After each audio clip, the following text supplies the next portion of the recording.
चीज बताने की कोशिश करता हूं, क्योंकि अक्सर जब हम बैठते हैं और लोगों के साथ बातचीत कर रहे होते हैं, तो हमारा जो बॉडी लैंग्वेज होता है, जो हमारा जो एक्सप्रेशन होता है, वो कभी कभी बहुत ही ब्लैंक होता है। ब्लैंक का मतलब होता है क्योंकि हमें पता ही नहीं है कि हमें अपनी बॉडी लैंग्वेज का कैसे इस्तेमाल करना है, हमने अपने हाथों को कैसे फैला के बात करनी है, हमने अपनी आंखों को कब चौड़ा करना है। मैं कई बारी ये ट्रेनिंग प्रोग्राम कर चुका हूं। आज मैं फिर से बताता हूं, अगर मैं किसी को ये बोलूं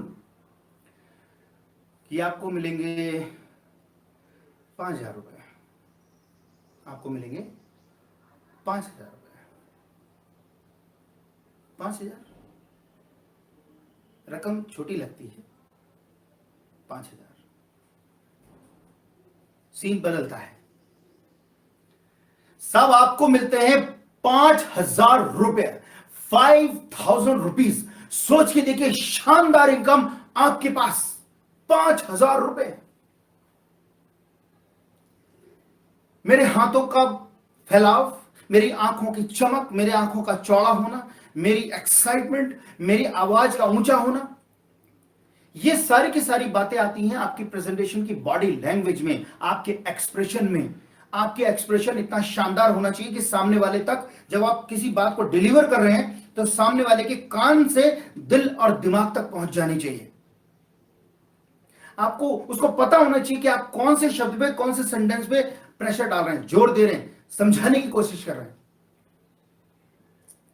तो होता क्या है कि जब भी हम लोगों से बातचीत कर रहे होते हैं तो हम बिल्कुल ब्लैंक होते हैं। हमें ब्लैंक नहीं रहना है। हमारे चेहरे के जो हाव भाव हैं वो बदलते रहने चाहिए। हमें मुस्कुराते रहना चाहिए। जहां हमें सीरियस होना, हम सीरियस हो जाते हैं। मैं लोगों को मालूम है, जो लोग इस टाइम देख रहे हैं मुझे, जिन लोगों ने मेरी आरटीपीज ट्रेनिंग प्रोग्राम्स देखे हैं, जब मैं ट्रेनिंग प्रोग्राम देता हूं तो मैं हंसाता भी बहुत हूं, मैं सीरियस भी होता हूं, और ऐसा भी सीरियस होता हूं कि मैं खुद भी रो जाता हूं और मैं दूसरों को रुला भी देता हूं। और वो सब अंदर से होता है, ये फीलिंग्स हैं। जब आप खुश हैं तो आप खुश होइए और दुनिया को खुश कीजिए। और किसी बात को आपको सीरियस बात कहनी है किसी से, तो आपको सीरियस होकर ही कहनी पड़ेगी। उस समय आप हंस नहीं सकते। आप कोई किसी के, आप सोच के देखिए, मतलब एक छोटा सा एग्जांपल है, आपको बड़ा अजीब भी लगेगा। अरे गुप्ता साहब, आपको मालूम कि वो बराबर वाले जो अपने जैन साहब थे, हाँ हाँ, उनके जो फादर थे उनकी डेथ हो गई। What is this? ये खबर खुश होकर बताने वाली कोई थी? हमारी बॉडी लैंग्वेज, हमारा फेस एक्सप्रेशन, हमारी फीलिंग, ये उस वक्त के लिए, उस वक्त के लिए नहीं है। ये खबर सुनाने के लिए वो चेहरा, वो खुशी, वो एक्साइटमेंट वहां नहीं चाहिए थी, गलत जगह यूज कर दी। वही चीज मैं समझाने की कोशिश कर रहा हूं कि जब हम कस्टमर के सामने बैठे होते हैं, अपने दोस्तों के सामने बैठे होते हैं, अपने परिवार के सामने बैठे होते हैं, तो हमारा बॉडी लैंग्वेज या एक्सप्रेशन जो है वो ऐसा होना चाहिए, खुश वाला, एंजॉय वाला। लेकिन हम क्या करते हैं, उल्टा कर जाते हैं। हमें यह समझ में नहीं आता कि हमें अपनी फीलिंग्स, अपनी जो बॉडी लैंग्वेज है वो कहां पे कहां यूज करनी है। मैं ये नहीं कह रहा कि अक्सर लोग ऐसा ही करते हैं, मैं ये कह रहा हूं, मैं सिर्फ एग्जांपल दे रहा हूं आपको कि ऐसा नहीं करना है। बात समझ में आ रही है तो बोलो आहो। ओके, तो मैं ये कह रहा हूं कि जब आप लोगों के साथ बैठते हैं, प्रेजेंटेशंस करते हैं, तो ये सबसे पहले देखना है अपनी बातों में, क्योंकि जब आप कस्टमर के सामने बैठते हैं, प्रोस्पेक्ट के सामने बैठते हैं, तो आपको 10 मिनट के अंदर ये समझ में आ जाता है कि व्यक्ति कितने पानी में है। उसकी बॉडी लैंग्वेज, उसकी लैंग्वेज, उसका ज्ञान, उसकी बातचीत, जब आप उसे अपना बना रहे होते हैं 10 मिनट, उसके अंदर उसका पूरा का पूरा प्रारूप सामने आ जाता है।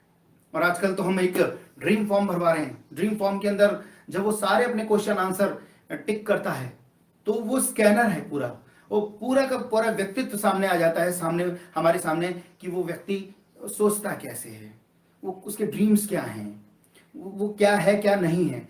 तो हम उसकी बातों से और उसके लिखने से, उसके टिक करने से पता लगा लेते हैं कि सामने वाला क्या सोच रहा है इस टाइम, और फिर उस हिसाब से हम उससे बातचीत करते हैं। तो ये ध्यान रखना कि जिसका जो प्रोफेशन है, अगर आपने उसी हिसाब से उससे बातचीत करी, देखिए अगर कोई व्यक्ति इस लेवल का है तो आपको उसी लेवल पे जाके बात करनी पड़ेगी, अगर कोई व्यक्ति इस लेवल का है तो आपको नीचे उतर के उस लेवल पे बात करनी पड़ेगी। आप समझिएगा, जितना व्यक्ति की सोच, जितना उसका पढ़ाई लिखाई, जितना उसका स्टेटस, उस हिसाब से आपको ये फ्लक्चुएशन करनी पड़ेगी, ये करना पड़ेगा। जहां वो हो आपको वहां होना है। अगर कोई टीचर है तो उस टीचर के साथ जब आप बात कर रहे हैं तो स्कूल्स के एग्जांपल दीजिए, स्टूडेंट के एग्जांपल दीजिए, पढ़ाई लिखाई के एग्जांपल दीजिए, अपने बारे में जब आप स्कूल में थे, जब आप कॉलेज में थे तो वहां के एग्जांपल दीजिए, वहां की बातें बताइए। तो वो रिलेट करता है टीचर आपकी बातों से, क्योंकि उसके साथ वो रोज देखता है अपने स्कूल के अंदर स्टूडेंट के साथ, और वही चीजें आप कर रहे हैं तो वो रिलेट कर रहा है, तो वो आपकी बातों को बहुत ध्यान से सुनता है। अगर कोई डॉक्टर है तो डॉक्टर के साथ डॉक्टर वाली बातें करनी है। अगर कोई क्या नाम, कारपेंटर मान लेते हैं आप, किसी को कारपेंटर कोई है, उसको आप प्रेजेंटेशन दे रहे हैं, कारपेंटर का मतलब होता है बढ़ई। अगर आप उसको बढ़ई के साथ बैठे हुए और बात कर रहे हैं तो उसको वैसे एग्जाम्पल देने,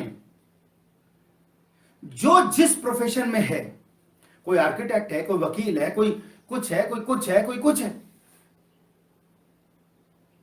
वैसे ही एग्जाम्पल देके, वैसे ही सिचुएशन के हिसाब से, जिस प्रोफेशन में वो है उस हिसाब से उसके उदाहरण दे देके आपने उससे बातचीत करनी है।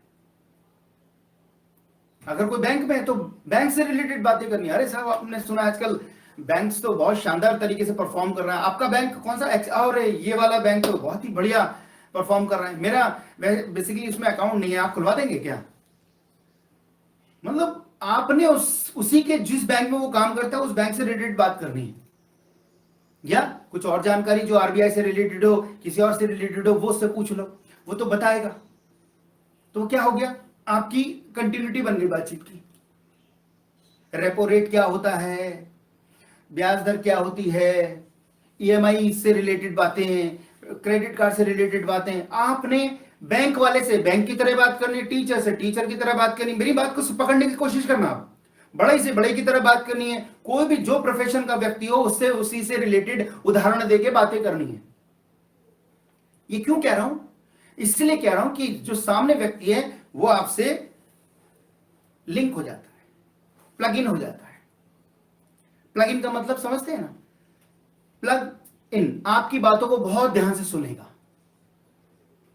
अगर वो जब तक आपसे दूर है, आपकी फीलिंग, आपकी सोच वो दूर है, तो वो नहीं सुनेगा। जब तक वो यहां नहीं होगा, जब तक नहीं सुनेगा।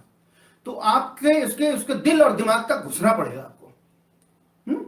तो उदाहरण देने, हर तरीके के उदाहरण देने। अब आप कहोगे साहब मैं कहां से उदाहरण लाऊं, मैं कहां से उदाहरण लाऊं? तो उसके लिए साहब आपको थोड़ी मेहनत करनी है, आपने अपने ऊपर थोड़ी सी वर्किंग करनी है। अब वर्किंग का क्या कर रही है? आपने बुक्स पढ़नी, आपने वीडियोस देखने, आपने न्यूज़पेपर के आर्टिकल्स पढ़ने, आपने इंसाइक्लोपीडिया की किताबें पढ़नी है, आपने विकिपीडिया खोल के देखना है, आपने कुछ भी करना है। जब भी आपके पास टाइम मिलता है उसको चुरा लो और टाइम को इस जगह पे लगा दो जहां आप नॉलेज गेन कर सकते हैं। डिस्कवरी चैनल होता है, इंफॉर्मेशन वाले चैनल्स होते हैं बहुत सारे, वहां उसको देखो, कहीं ना कहीं से नॉलेज इकट्ठी करते रहो, कहीं ना कहीं से।